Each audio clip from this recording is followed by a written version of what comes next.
Hi, I'm Janae Spear. Today is June 5th, 2025.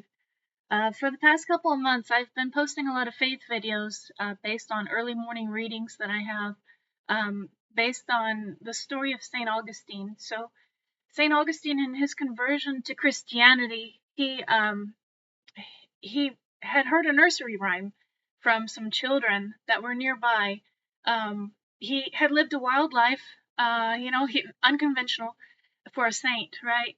He had most of his life he'd been partying with friends and been quite a drinker, and then suddenly one day he'd heard these children singing this nursery rhyme, pick it up and read, pick it up and read, one night after carousing with his buddies, and he'd gone back to his apartment and he'd picked up the Bible, and he started just picked up a random passage in the Bible, and it converted him instantly to Christianity, and he became, an important saint for the church, one of the fathers of the church, um, and it converted him just in that instant, from what he had read. So I do that same method of just like picking up my Bible. I have an old Bible that I had from Catholic school a long time ago. It's just King James Holy Bible. I've had it for years. And sometimes I just pick it up and read and see what I find. And yesterday I picked up my Bible and I read 3 passages, and it seemed to be important, so I wanted to share it with you. The first one that I read that my Bible opened up to was the Beatitudes that Jesus was giving a speech about. As you know, everyone knows the Beatitudes, they're pretty famous. The first line of the Beatitudes was, Blessed are the poor in spirit, for theirs is the kingdom of heaven, right? So my hand actually rested on the footnotes to the Beatitudes in the King James Bible, and it explained exactly what poor in spirit meant. All my life, I'd always thought that poor in spirit just meant somebody that was, living in poverty, didn't have much material possessions, right? But there's more to poor in spirit than just that. It says in the footnotes that poor in spirit is somebody that has very few material possessions, has not very much money at all, but they still have confidence in God. That's what it says in the footnotes. It's somebody that still trusts in God, no matter how much they have in their bank account, no matter what lies ahead for their future. Somebody that could be walking around with $1 in their bank account, and they're still trusting and believing and hoping in God and having the confidence of God that they'll make it through to the next payday, right? So it's a lot like the story that I've mentioned a couple of times. Poor in spirit is a lot like Elijah, right? Elijah and the widow. So during the drought and the famine, they had this clay pot that they would go to every morning as they rose. They would go to this pot, and they just trusted in God. They probably prayed a little bit, opened up the top of the pot to see if there was anything there for them, and they had just enough to sustain them, right? Just enough to get them by. So Elijah was poor in spirit, and a lot of people out here are poor in spirit. Yeah, a lot of people live paycheck to paycheck. A lot of people don't have a lot. They're renting. They might be living out of their car. Who knows? However, they still trust in God. These are the type of people that you go up to them and you say, hey, you need anything? And they're like, nah, I'm okay. I think I'll get by. I believe God's gonna look out for me, and they always do. Yeah. So past couple of years, our family's kind of had financial issues here and there, and it felt almost like I had an Elijah pot too, because I never fell under. I never went bankrupt. I always just trusted that God would see us through, and He always did. He always provided for us, For I know the plans I have for you to give you a future and a hope, Jeremiah, right? And so these are the poor in spirit in the Beatitudes. The first line of the Beatitudes actually is, Blessed are the poor in spirit, for theirs is the kingdom of heaven, right? So people that may live in this world and may not have a lot, they are actually quite rich in spirit, those people that trust and have confidence in God. So that's the first group that I read about. And the second group that I read about was, I opened up my Bible again to Acts of the Apostles, to the title page. And it was one line that my finger was on, and it was, the salvation is not just extended to the Jews, but through the Acts of the Apostles is also extended to the Gentiles. Right, so this is the first time where salvation is extended to anyone that hungers for God, anybody that wants to learn more about God, no matter what their background is, their national origin, their visible appearance, no matter who they are, just as long as they have a faith and they want to know more and get closer to God, right? These are the Gentiles. Uh, Me, myself, I'm a Christian, I'm not Jewish, and I've always hungered, I've always wanted to know more about God, right? And these are the people that God cares about, right? The people that want to get closer to Him, not just in religion, but also in spirituality, right? Having a connection to God, praying to God, asking God for help when you need assistance, and then just being thankful and grateful to Him every day. So these are the two groups that I read about first in the readings. Yeah, the poor in spirit, those people that don't have very many material possessions but have full faith and trust in God that they'll get through it to the next payday. And then the second group were the people that are hungering and wanting to understand more about God, no matter what their background is, no matter what they've been through, their experiences in life, and they just want to learn more and have a spirituality and a connection to God. So these are the two groups that I was reading about yesterday. And then the third group that I read about, I opened up my Bible again and it came to the letter of Philemon. And I've read about that before. It's the story of Paul who was in prison, right? And he meets a former slave, Onesimus, and they become friends. They become brothers in Christ, right?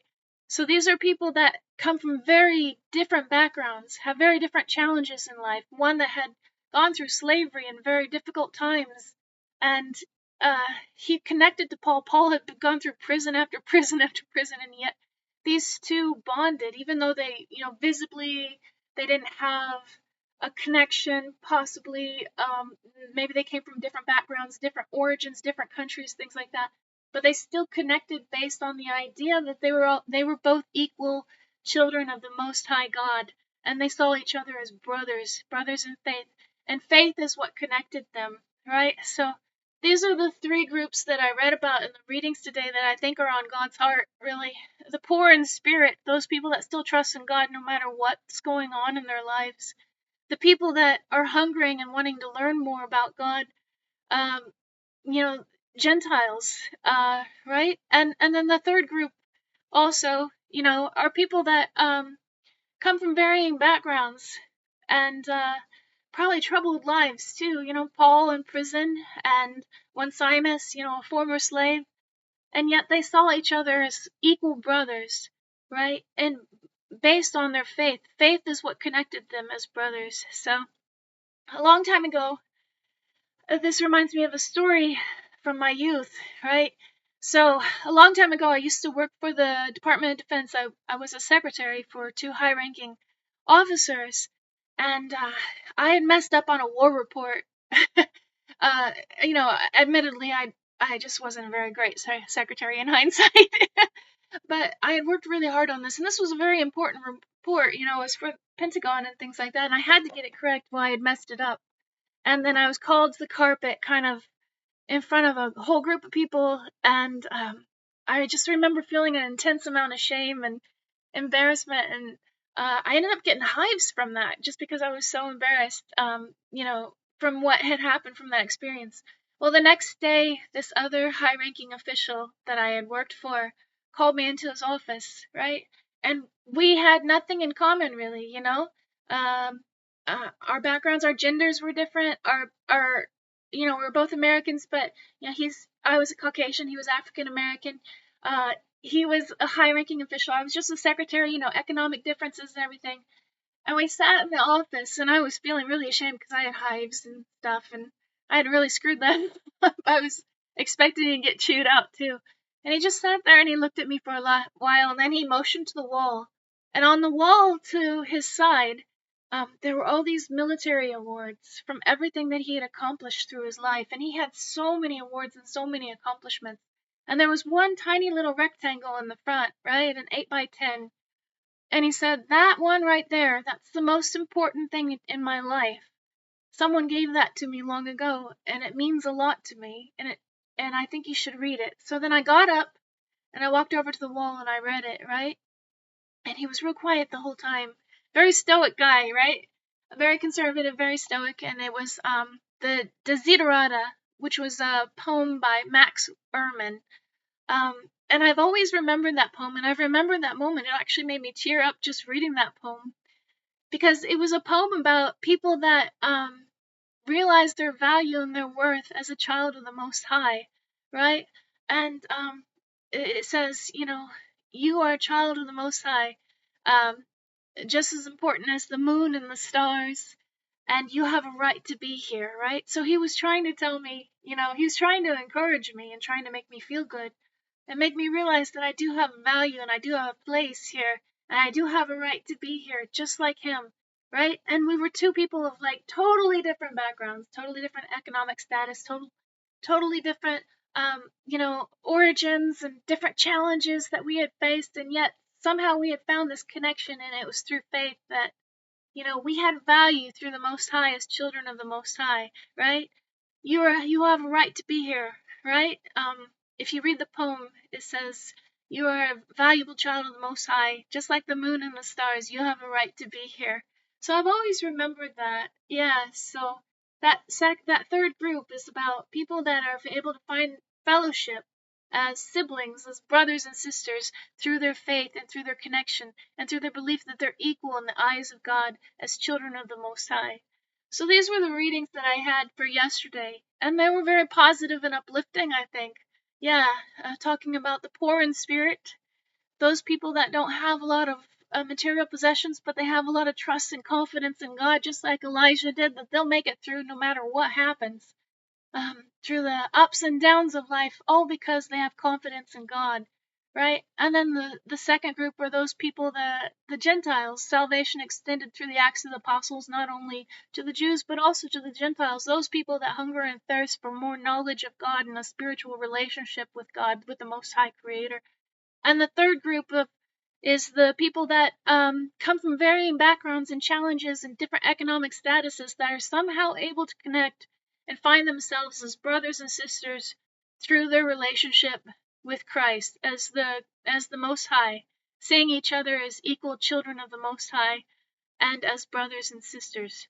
So those were the messages that I got for yesterday, and I just wanted to share those with you. Three groups of people that I think are on God's heart right now. Yeah, so the poor in spirit, those people that thirst and hunger for more closeness to God, and the people that see themselves as equal children of the Most High God and brothers and sisters in Christ, no matter what their background. I belong to a Bible study right now, and it's from China, actually. And we call each other's brothers and sisters in the Bible study, and it's kind of neat. People of all these different backgrounds meeting online and calling each other brother and sister no matter where they're from. Yeah, I value that. I go to that a couple of times a week, and it fulfills me, and it's helped me to make some friends online. So I just want to share these messages with you because I think they're encouraging and uplifting. I know there's a lot of people right now struggling with the economy and with the poor in spirit, but always believe, always believe that God has got your back, right?